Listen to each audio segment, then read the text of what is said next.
Welcome to another Controlsoft video tutorial. This video will explain how to upgrade the firmware on the iNet door controller. Always plan firmware upgrades with the customer and make sure they are aware of the downtime to be expected during this process. Each controller takes approximately 5 minutes to upgrade. It is important to match the firmware version required by the identity access software installed on the customer's site. To locate the current EMS firmware version of an iNet controller, you can either check the Identity Access download server or run the iNet configurator software, and once connected there is a label showing the EMS version. To download the latest version of the firmware, please navigate over to Controlsoft.com and click Login in the top right. For login details, please email support@controlsoft.com. The firmware is located under the Software Download section. Please first choose the version of software that is installed on the customer's server and then download the firmware file for this version. Once the firmware file has been downloaded, please extract the zip either to the Downloads folder or to another known accessible location. Before you run the firmware on the iNet controller, you must first check that you have a stable connection to it over the network. Make sure you can ping the controller as demonstrated here.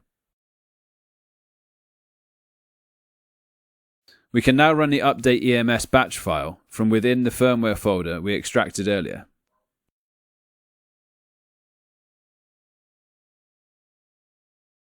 Type the IP address of the iNet controller and press enter.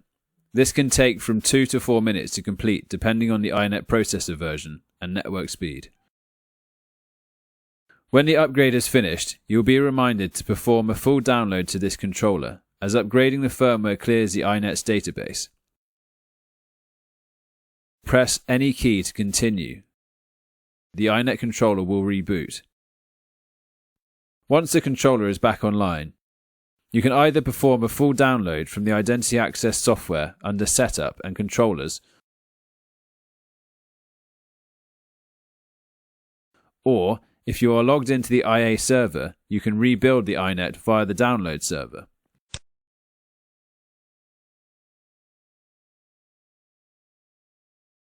In this scenario, where you are using slave iNet controllers connected in a daisy chain via the iNet's 485 bus, you will need to connect to each iNet slave board individually via a laptop, as it is not possible to upgrade the firmware via the RS485 bus.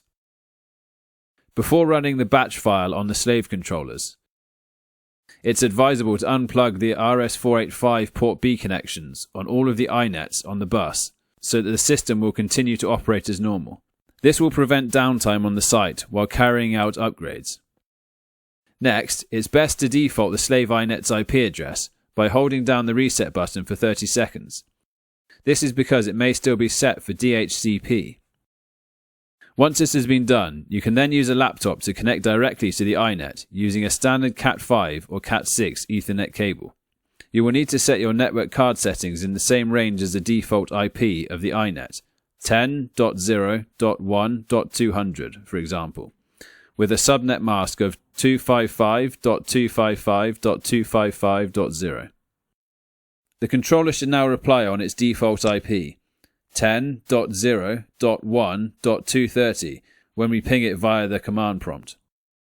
You can now run the batch file the same as we did earlier, but this time, after the firmware upgrade is finished, we can reconnect the RS485 terminal back to port B and initiate a full download to the master controller to push the database back into the slave controller. And you can now move on to the next slave controller and repeat these steps until all are updated. Please remember that the EMS version needs to be the same across all controllers on the RS485 line.